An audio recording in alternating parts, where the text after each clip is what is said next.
How many of you will be able to vote in the midterms? Show of hands. 2. Okay, you'll be 18 by November. Okay, how many of you plan to vote in the 2020 election? Okay, has the gun issue changed how you think you will vote? Show of hands. It has. What I want to do today is dissect another misleading piece of anti-gun propaganda. This one is another by CNN that brings students together for what's presented as a panel of future voters, but really is a manufactured debate comprised of 4 anti-gun students and only 2 pro-gun students. Not exactly an honest portrayal of how the country thinks, but I'm not surprised. It's a very interesting look into the minds of young people who are riddled with gun fear. I'll point out many of the things that shape the gun narrative in our country that often go unnoticed, and I'll expose the anti-gun brainwashing and how it manifests itself and changes the way people think about guns. The very first question almost knocked me out of my chair. How many of you will be able to vote in the midterms? Show of hands. 2. Okay, you'll be 18 by November. Okay, how many of you plan to vote in the 2020 election? Okay, has the gun issue changed how you think you will vote? Show of hands. It has. Why do you think Allison asked the students how many will be voting and how the gun issue will affect their vote? This is not a question for these kids. This is a question for viewers. And what they're about to see is a debate designed to help them answer the question for themselves by the time the show is over. The problem is the debate is filled with anti-gun messages. The idea that there are 4 anti-gun kids and only 2 pro-gun kids on the panel is designed to represent the views of all Americans while viewers are deciding their position on guns. That's why this panel is not equally balanced. See, people inherently want to be on the winning side of a debate, and what better way to sway their opinion than to literally put your finger on the scale and create an unbalanced debate? 4 very outspoken anti-gun kids and 2 rather passive pro-gun kids does not make for a balanced debate. Okay, so Kirsten, how's it changed for you? I now look for that issue, and it's important to me to feel safe in my school, and whether or not they think it's important for me to feel safe in my school is how I will vote. The first student tells politicians that if they make her feel safe, she will vote for them. And of course, to her, gun bans make her feel safe, as you'll soon see. I think after this whole thing, we're going to be looking out for how they stand on the gun control issue, and that's definitely going to change the way I vote. You and Julia were at Parkland when this massacre happened. So has that day changed your outlook on things? Whether these 2 were actually at Parkland during the killings is not the issue here. If they were, I wish them the very best, and I hope they find peace after such an awful event. But as long as the viewers know that they were Parkland survivors, it gives credibility to the anti-gun side of the debate. CNN didn't have to announce that these kids were Parkland kids, but they did it anyway. This debate would have been valid on its own merit, but there's an agenda at hand. This is why you rarely see people whose lives were saved by guns on left-wing media. You see, their story doesn't support the anti-gun narrative. The Parkland survivor credibility matters a lot here to CNN, and it's another component that will weigh the scale heavily in favor of the anti-gun side of the conversation. Parkland's kind of wrapped in a nice little bubble, and after that shooting, the bubble popped. We don't feel safe anymore. Even at the march on Saturday, I was looking up and the buildings were really tall, and I was wondering, could a shooter shoot down from there? It feels the same way for me. The one town and the one place that you felt you could never be harmed, that's when your life was at risk. You just think you want no other student to have to experience that ever again. And in my mind, the only way to stop that is to take away the gun from the person. Again, with the not feeling safe. You'll notice that the anti-gun side of this debate will stay on the emotional, fearful component for the entire debate. This is to generate as much unnecessary gun fear as possible. It's hard to compellingly argue against emotion with facts, regardless of how irrational the emotional argument is, and the anti-gunners know this. So they'll use this strategy as often as they can. Now, I'm not saying these kids are being disingenuous. What I am saying is that Allison and CNN are capitalizing off their emotional argument. You decide if these kids have been coached or scripted. I'm here to point out the media strategies and their effect on the overall debate and gun narrative. At the end of this, you'll notice how Julia Bishop offered a solution to the politicians who are running that would ease her fear. Take away the guns from the person. And in my mind, the only way to stop that is to take away the gun from the person. Now, I believe Julia actually believes this would be a good solution. She looks genuinely scared of guns. I don't blame her for that. I do, however, blame those who perpetuate that fear in these innocent and easily manipulated kids. There's a lot better ways to protect our schools and to protect our public areas than just to take away all of the guns. So here's one of our non-emotional pro-gun students, Parker Delmo. It would have been nice to hear what he had to say, but it looks like he got cut off. Probably an innocent mistake in the editing department. There's a lot better ways to protect our schools and to protect our public areas than just to take away all of the guns. So Okay, Parker, that's enough out of you. Now we're going to talk about something that furthers our agenda. how many of you, show of hands, think that there should be more armed guards in schools to protect them? This clip reveals a lot. Notice how the 3 anti-gun students in the back don't want armed guards in their schools.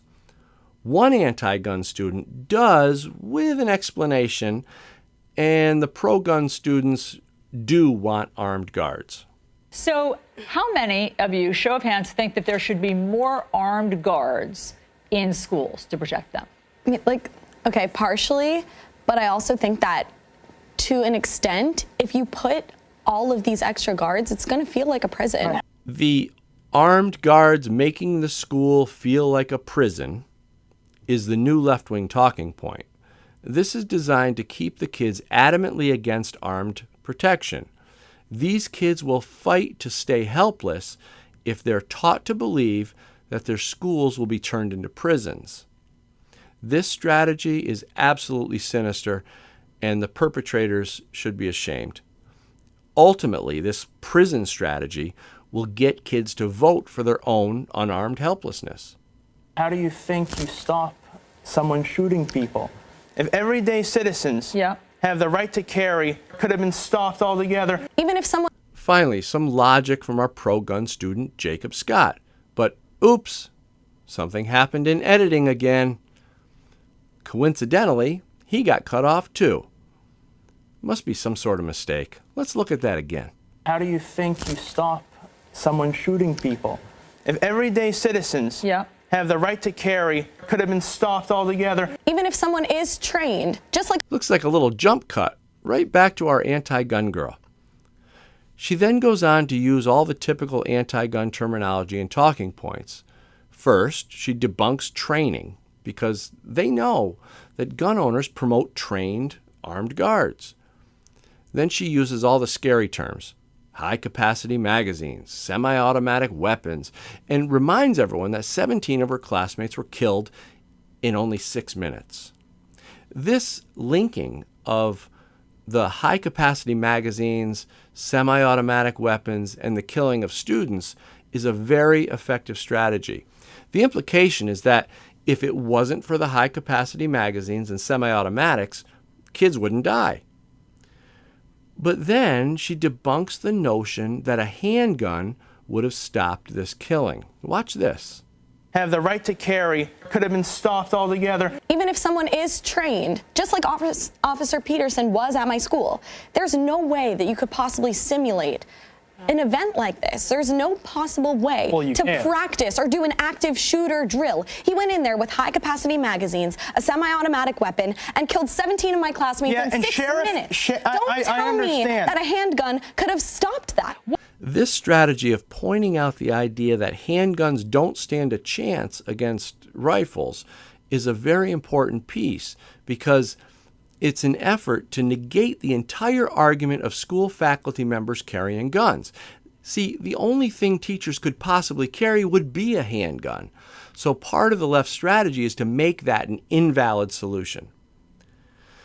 This was the money shot for CNN. Now, again, I'm not saying this girl was coached, but these talking points are perfect. She nailed it. Let me play that entire segment again because it has a lot of important things in it, right from the point Jacob was cut off. Someone shooting people.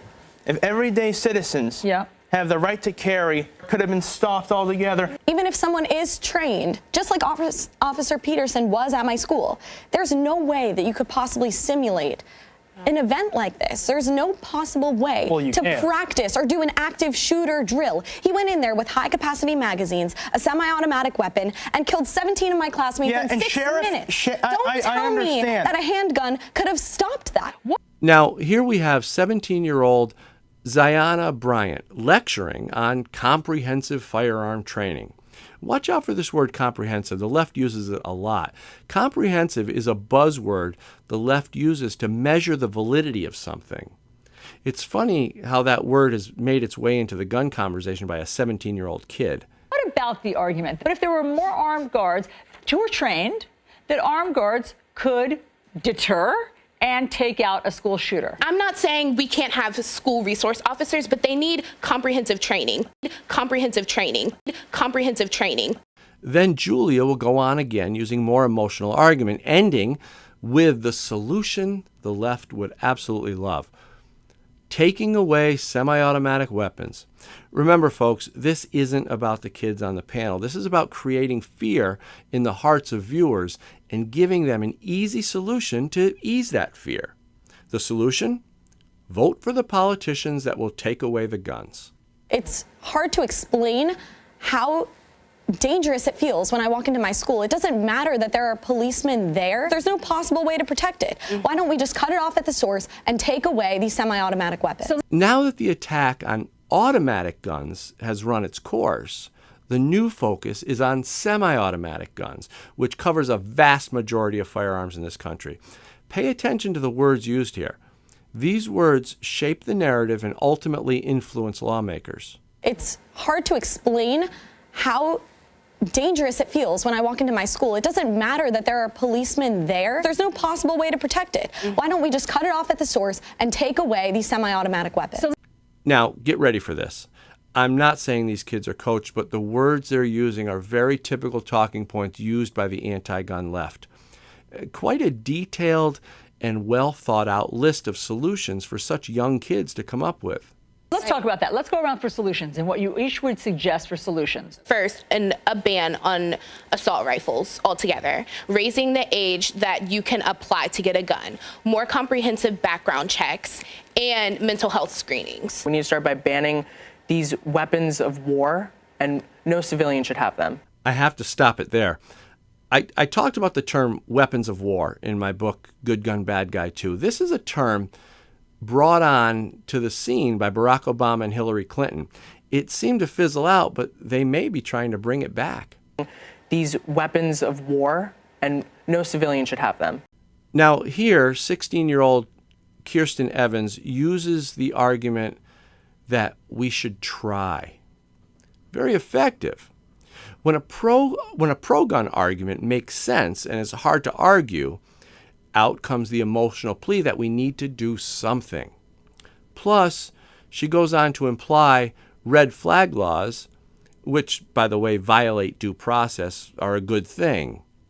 And she talks about some in-depth background check complexities, very complex topics for a 16-year-old.